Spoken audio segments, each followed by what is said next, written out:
Hi అండి. ఎలా ఉన్నారు? బ్రేకింగ్ న్యూస్ వినే ఉంటారు గదా! ఐసీ రైడ్స్ జరుగుతున్నాయి. ఐసీ ఏంటంటే ఇమ్మిగ్రేషన్ అండ్ కస్టమ్ ఎన్ఫోర్స్‌మెంట్ అనమాట. సడెన్‌గా వాళ్ళు కొన్ని ప్లేసెస్ విజిట్ చేస్తున్నారు. ఆటోమేటిక్‌గా ఎక్స్‌పెక్ట్ చేయనివి కూడా జరుగుతున్నాయి. రీసెంట్‌గా వినే ఉంటారు. ICE detained by Indian women during routine US green card interviews. దీని గురించి ఒకసారి ఇన్ఫర్మేషన్ మీతో షేర్ చేసుకుంటాను. వీడియోలోకెళ్ళే ముందు ఫస్ట్ టైమ్ మన ఛానల్ ఎవరైనా చూస్తున్నారంటే సబ్స్క్రైబ్ చేసుకోండి. ఒక్క లైక్ కొట్టి వీడియో చూడడం స్టార్ట్ చేయండి. సో, ఎళ్ళిపోదాము. ఇప్పుడు ఎవరైతే ఇండియన్ వుమెన్ డీటెయిల్స్ తరలించారన్నారు కదా! వాళ్ళ స్టోరీ ఒకసారి మనం చెప్పుకుందాం. రియల్ స్టోరీ అసలు what is behind their family story అనేసి. వాళ్ళు 30 ఇయర్స్ నుంచి ఇక్కడ ఉంటున్నారంట. 1994లో ఇక్కడికొచ్చారంట. అది కూడా వేరే రూట్‌లో. అంటే దాన్ని రీసెంట్‌గా ఇక్కడ నేను కనుక్కున్నాను. డాంకీ రూట్ అంటారంట. అంటే హిడెన్ ట్రయల్స్ అనమాట. సముద్ర మార్గాల ద్వారా గాని, నదుల ద్వారా గాని కొన్ని బోట్లుంటాయి గదా! ఆ టైంలో అట్లా. కొంతమంది అడవుల ద్వారా ఆహ్, రహస్య మార్గాలంటారా? గూఢచారుల మార్గం ఉంటదంట. ఆ మార్గాల ద్వారా వీళ్ళు వస్తారనమాట. బేసిక్‌గా వీళ్ళు వచ్చాక అంటే ఆ టైంలో ఇల్లీగల్‌గా వచ్చినా కూడా వచ్చాక వీళ్ళు అసైలంకి అప్లై చేశారంట. అసైలం అంటే మీకు లాస్ట్ వీడియోలో చెప్పే ఉంటాను. ఎవరైనా ప్రమాదంలో ఉన్నప్పుడు ఒక దేశం ఇచ్చే రక్షణ అనమాట. ఆశ్రయం అనమాట. దాన్ని అసైలం అంటారు. బేసిక్‌గా అసైలంకి అప్లై చేశాక వీళ్ళకి అసైలం గ్రాంటెడ్ అయిన తర్వాత దాని దాని రూల్స్ చెప్తున్నా నేను. అసైలం గ్రాంటెడ్ అయిన తర్వాత 1 ఇయర్ తర్వాత వీళ్ళు గ్రీన్ కార్డ్‌కి అప్లై చేసుకోవచ్చు. గ్రీన్ కార్డ్‌కి అప్లై చేసుకున్న తర్వాత 5 ఇయర్స్ తర్వాత వీళ్ళు సిటిజన్‌షిప్ కూడా అప్లై చేసుకోవచ్చు. Up to that. So, it's a process అనమాట. వాళ్ళకి దేర్ ఈస్ నో ఆహ్, ఇన్ని ఇయర్స్ అని ఏమి ఉండదు. గ్రాంటెడ్ అసైలంకి వాళ్ళు కొన్ని టర్మ్స్ అండ్ కండిషన్స్‌ని ఆహ్, మీట్ అవ్వాల్సి ఉంటది. వాళ్ళు వచ్చి గ్రాంటెడ్ అసైలంకి అప్లై చేసుకున్నారంట. ఇప్పుడు ఇక్కడ సుప్రీం కోర్టు తీర్పు ఏంటంటే అప్పట్లో మీకు చెప్పాను. ఇల్లీగల్‌గా గానీ, లీగల్‌గా గానీ వాళ్ళు చేసిన మిస్టేక్స్‌కి వాళ్ళ పిల్లలు సఫర్ అవ్వకూడదని జెప్పేసి, వాళ్ళ పిల్లల ఎడ్యుకేషన్‌కి ఏ ప్రాబ్లమ్ ఉండకూడదు. అది లీగల్‌గా వచ్చినా గానీ, ఇల్లీగల్‌గా వచ్చినా పిల్లల ఎడ్యుకేషన్‌కి ఏ ప్రాబ్లమ్ ఉండకూడదు. యాజ్ యూజువల్ వాళ్ళ స్టడీ జరగాల్సిందే అని చెప్పి రూల్ ఉందని చెప్పా గదా! అప్పట్లో సుప్రీం కోర్ట్ పెట్టిన రూల్ అనమాట. యాజ్ యూజువల్ రూల్ ప్రకారం వాళ్ళ పిల్లల స్టడీకి ఎక్కడ ఇబ్బంది లేదనమాట. వాళ్ళు వైఫ్, హస్బెండ్, ముగ్గురు పిల్లలొచ్చారనమాట. ఇప్పుడు 30 ఇయర్స్ నుంచి వచ్చిన తర్వాత ఇప్పుడు ప్రెజెంట్ సిట్యుయేషన్ ఏంటంటే ఇద్దరు పిల్లలకి సిటిజన్‌షిప్ వచ్చేసిందనమాట. ఒక్క పాప, చిన్న పాప under legal security DSCA defence security cooperation agency. అంటే అమెరికా రక్షణ వ్యవస్థలో ఒక సంస్థ అనమాట అది. ఇప్పుడు రీసెంట్‌గా ఆమె ఏం చేసింది, వాళ్ళ హస్బెండ్ కూడా గ్రీన్ కార్డ్ వచ్చేసిందంట. వాళ్ళ పెద్ద పాప ద్వారా వాళ్ళేం చేశారు గ్రీన్ కార్డ్ అప్లై చేస్తే ఆళ్ళ హస్బెండ్‌కి కూడా గ్రీన్ కార్డ్ వచ్చేసింది. వాళ్ళు యునైటెడ్ స్టేట్స్‌లో కాలిఫోర్నియాలో ఒక బీచ్ దగ్గర ఒక హోటల్ రన్ చేశారంట. నటరాజ్ ఇన్ బెల్మాంట్ షోర్ అది ఇప్పుడేంటంటే ఇండియన్ రాయల్ కర్రీ హౌస్ అనమాట. రాయల్ ఇండియన్ కర్రీస్ హౌస్ అనేసి నడిపిస్తున్నారు. ఆహ్, వాళ్ళ భర్తకి గ్రీన్ కార్డ్ వచ్చాక హోటల్ పెట్టుకున్నారంట.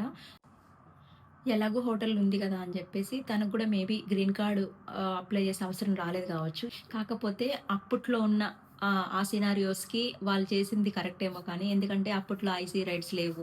ఇంత స్ట్రిక్ట్ రూల్స్ లేవు. ఇమిగ్రేషన్స్ రూల్ లేవు. ఇప్పుడున్న గవర్నమెంట్ కొంచెం స్ట్రిక్ట్‌గుంది కాబట్టి, యాజ్ యూజువల్ రూల్స్ అన్నీ అప్లై అవుతున్నాయి కాబట్టి, ఆహ్, కొంచెం స్ట్రిక్ట్‌గా ఉంది. సర్లే అని చెప్పేసి తను రీసెంట్‌గా గ్రీన్ కార్డ్ పిటిషన్ పెట్టుకుంది వాళ్ళ పెద్ద పాప ద్వారా. అది అప్రూవ్ అయిపోయింది. ఇంకా తెలుసు గదండీ గ్రీన్ కార్డు హ్మ్. Last stage of green card ఇంటర్వ్యూకి తను వెళ్ళిందనమాట చిన్న పాపతోటి. చిన్న పాప బయటుంది. తను ఇంటర్వ్యూకెళ్ళినప్పుడు సడెన్‌గా ఐసీ రైడ్స్ జరిగాయి. తనకి ఊహిస్తారా ఎవరైనా గ్రీన్ కార్డ్ తెచ్చుకోవడానికెళ్ళినప్పుడు ఆహ్, హ్యాండ్ కప్స్ ఏసుకొని డిటెన్షన్ సెంటర్‌కి తరలిస్తుంటే ఎవరైనా ఎందుకు అంటే అసలది ఎక్స్‌పెక్ట్ చేసుండరు కదా! ఎందుకంటే ఇద్దరు పిల్లలకి సిటిజన్‌షిప్ ఉంది. ఒక పాప అండర్ లీగల్ సెక్యూరిటీ డీఎస్‌సీఏ వాళ్ళ హస్బెండ్‌కి గ్రీన్ కార్డ్ ఉంది. ఎవరైనా అంటే ఏముంది అన్నీ లీగల్‌గానే ఉన్నాము. ఎందుకంటే 30 years without green card, without citizenship తను ఇక్కడ ఉండడము బేసికల్లీ రూల్ ప్రకారము అది కరెక్ట్ కాదని చెప్పేసి ఫస్ట్ పాయింట్. ఏదేమన్నా కూడా వాళ్ళకి హ్యాండ్ కప్స్ ఏసిన తర్వాత this is a national security.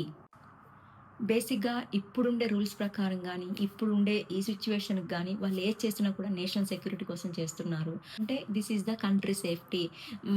ఇల్లీగల్‌గా ఆహ్, రావడం ఒకటైతే అట్ ది సేమ్ టైమ్ ఇప్పుడు 30 ఇయర్స్ నుంచి without citizenship, without green card లేకుండా ఎలా ఇక్కడ ఉన్నారు? ఎలా సర్వైవ్ అవుతున్నారు? అనేది కూడా పెద్ద ఇష్యూ కదా! సో, దాన్ని బట్టి వాళ్ళు ah, ICE detain to Indian women hmm. Detention centre అనమాట. ఇందులో మెయిన్ ఏంటంటే వాళ్ళు స్థానికంగా ఇక్కడ 30 ఇయర్స్ హోటల్ పెట్టి సర్వ్ చేశారు.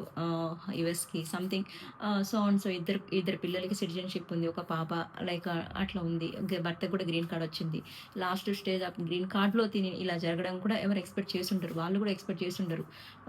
ఏమంటున్నా అంటే వాళ్ళు మెయిన్ ఇప్పుడు చాలామంది లైక్ డెమోక్రటిక్ వాళ్ళు గానీ, స్థానికంగా అక్కడ స్థిరపడి ఉంటారు కదా! 30 ఇయర్స్ అంటే ఒక ఎంతో కొంత ఒక స్ట్రెంత్ అనేది ఉంటది కదా! వాళ్ళకి స్థానికంగా వాళ్ళ కొంచెం మంది నైబర్స్ అట్లా. వాళ్ళందరూ కూడా ఏమంటున్నారంటే ఆహ్, 30 ఇయర్స్ నుంచి ఇక్కడే ఉంటున్నారు. వాళ్ళు హోటల్ పెట్టుకొని వాళ్ళు రన్ చేసుకుంటున్నారు గదా!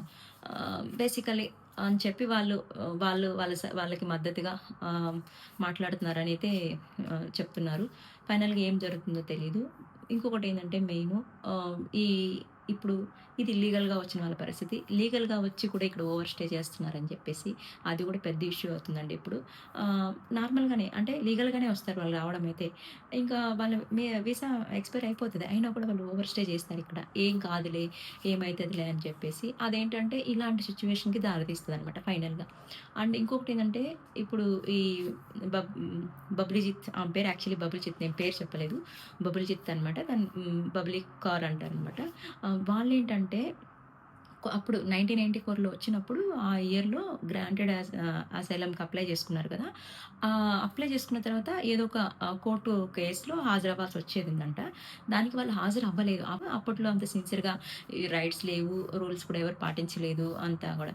కాకపోతే ఇప్పుడు ఈ గ్రీన్ కార్డ్‌కి అప్లై చేసిన తర్వాత ఇప్పుడున్న రూల్స్ ప్రకారం మొత్తం బిహైండ్ ద స్టోరీ ఎతికితే గ్రీన్ కార్డ్‌లో కూడా బ్యాక్ అండ్ స్టోరీకి అంతా వెళ్తే ఇది తెలిసిందనమాట.